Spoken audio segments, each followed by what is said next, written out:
आज की इस बौद्ध कहानी के माध्यम से आपको कुछ ऐसे तरीके पता चलेंगे जिसे आप धोखा खाने से खुद को बचा सकते हैं। दोस्तों, अक्सर आपने देखा होगा कि भावनात्मक रूप से कमजोर लोगों का लोग हमेशा फायदा उठाते रहते हैं। कभी ना कभी हम सब ने देखा होगा कि अपने आसपास जो भी इंसान नरम दिल का होता है, यानी कि भावनात्मक रूप से दयावान होता है, वह बेचारा अपनी करुणा बस दूसरों की सहायता तो कर देता है, लेकिन बदले में उसे हमेशा धोखा ही मिलता है।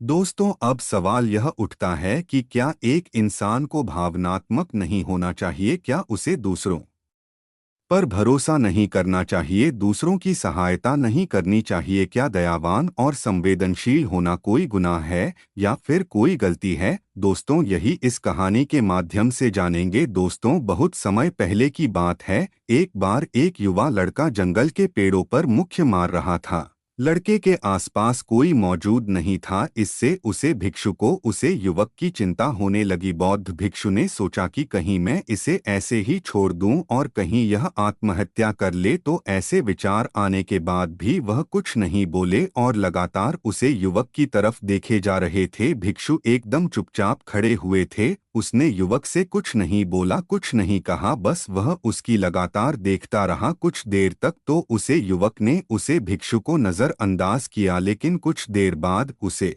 अजीब सा लगने लगा। तब उसने सोचा कि ना तो यह मुझे रोक रहे हैं और ना ही कुछ कह रहे हैं, यह तो बस मुझे देखे जा रहे हैं। इसका क्या मतलब है? बड़ा अजीब आदमी है। ऐसे ही विचार उसे लड़के के मन में उठने लगे थे। जब कुछ देर बाद भी वह भिक्षु कुछ नहीं बोले तो लड़के ने अचानक से उससे पूछा, मान्यवर, आप अपने रास्ते क्यों नहीं चले जाते? आपको क्या मतलब खड़े हुए मुझे देख क्यों रहे हैं? फिर भिक्षु ने बड़े शांत स्वर में कहा, बेटा, मैं तुम्हें रोक नहीं रहा हूँ, तुमसे कुछ कह नहीं रहा हूँ, तो मुझे तुम्हें क्या परेशानी है? मेरे ही तरह यह पेड़ पौधे, यह पक्षी, यह सब तुम्हें तो देख ही रहे हैं। जब इसे तुम्हें कोई परेशानी नहीं है तो मुझे क्यों परेशानी है? यह सुनकर और लड़का जोर से चिल्लाकर बोला, मुझे सबसे परेशानी है, मैं सबसे नफरत करता हूँ।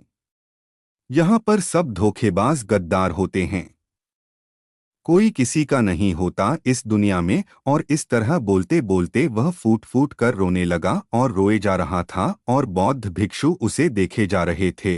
वह उसे चुप करने की कोशिश भी नहीं कर रहे थे। यह बात तो उसे लड़के को और ज्यादा अजीब लगी। अब रोना छोड़कर उसे लड़के ने चुप होकर उसे भिक्षु से कहा, बड़े अजीब आदमी है आप। आपके सामने कोई इंसान दुखी है, परेशान है, और आप उसे चुप भी नहीं कर सकते हो कि मन में बिल्कुल भी संवेदना नहीं है। आपको अपने साधु होने पर लाजमी होना चाहिए। और ऐसे ही न जाने क्या क्या जली कटी बातें वह युवक उसे भिक्षु को सुनने लगा। कुछ देर बाद जब युवक का सारा गुस्सा निकल चुका था, तब भिक्षु ने बड़े ही शांत स्वर में कहा कि आज मैं तुम्हें कंधा दे सकता हूँ, तुम्हारे आंसू पूछ सकता हूँ, लेकिन इससे तुम्हारी समस्या का समाधान नहीं होगा। कुछ देर के लिए तुम्हारा मन बहल जाएगा, बस उसके बाद वही जिंदगी, वही लोग जो तुम्हें आज कंधार देने के लिए भी तुम्हारे पास नहीं है। फिर से तुम इस जिंदगी में लौट जाओगे, कोई तुम्हें धोखा देगा, कोई तुम्हारा फायदा उठाएगी और तुम अपने मन को ऐसे ही तकलीफ पहुंचाने रहोगे। तो आंसू पहुंचने की बजाय तुम्हें मुझसे कुछ ज्ञान की बातें लेनी चाहिए, जिससे तुम्हें जीवन में कोई भी धोखा ना दे सके, तुम्हारी अच्छाई का कोई भी फायदा ना उठा सके। बेटा, याद रखना, आंसू पहुंचने वाले तो तुम्हें बहुत मिल जाएंगे, लेकिन ज्ञान और सही समझ देने वाला कभी कभी कोई इंसान मिलता है। भिक्षु ने उसे बताया कि मैं पास ही के झरने में स्नान करने के लिए जा रहा हूँ, वहाँ बाद ही शीतल पानी है। अगर तुम चाहो तो तुम भी मेरे साथ चल सकते हो। यहाँ पर अकेले परेशान होने से अच्छा है कि तुम झरने की शीतल पानी में स्नान करो, जिससे तुम्हारा दिमाग, मन, मस्तिष्क और तुम्हारा शरीर सब कुछ पवित्र हो जाएगा। यह सुनकर वह लड़का उसे भिक्षु के पीछे पीछे चल लिया। जंगल के बीचों बीच रास्ता झरने की तरफ जाता था। जंगल में सन्नाटा छाया हुआ था। उनके पैरों तले सूखे पत्तों की चरमराने की आवाज पूरे जंगल में गूंज रही थी। आज पूर्णिमा की रात थी और आसमान में चांद अपनी उजली रोशनी उसे जंगल में फेंक रहा था। उसे रोशनी में दोनों उसे झरने की तरफ बढ़ते चले जा रहे थे। रास्ते में चलते चलते उसे युवक ने उसे भिक्षु से कहा, मान्यवर, आपकी जिंदगी मस्त है, आपको किसी चीज की कोई परेशानी नहीं है।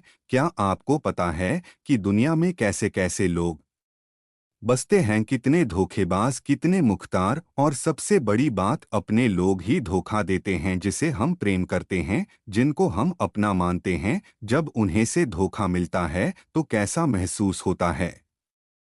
कभी कभी तो ऐसे लगता है कि भोले और दयालु लोगों के लिए यह दुनिया नहीं बनी है, यह सिर्फ धोखेबाजों के लिए है, मैकरों के लिए है। वही यहाँ पर फलते फूलते हैं, वही आनंद से जीते हैं, और हमारे जैसे लोग जो दूसरों की सहायता करते हैं, दूसरों को अपना मानते हैं, वह हमेशा जीवन भर दुख में रहते हैं। यही जीवन की सत्यता है और यही संसार है जिसमें हमें रोज घट घट कर मारना पड़ता है। आपने सही किया, ऐसी जिंदगी को त्याग दिया, पीछे छोड़ दिया।